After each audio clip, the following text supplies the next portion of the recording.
1970 மற்றும் 1980களில் லெபனான் உள்நாட்டு போராலும் ஆக்கிரமிப்புகளாலும் பாதிக்கப்பட்டுச்சு.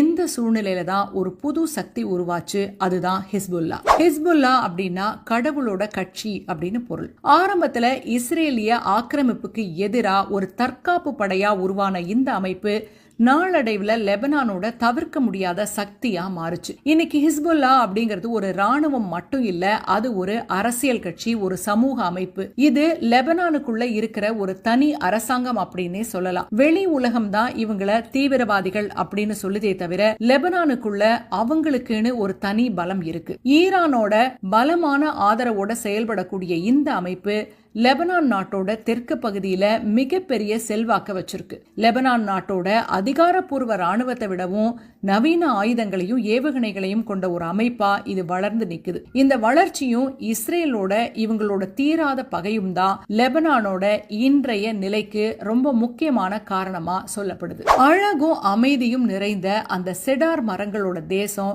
இன்னைக்கு புகை மூட்டத்தால சூழப்பட்டிருக்கு. இஸ்ரேலுக்கும் ஹிஸ்புல்லாவுக்கும் இடையிலான நீண்ட கால மோதல் காரணமா இன்னைக்கு அந்த பகுதி ஒரு போர்க்களமா இருக்கு.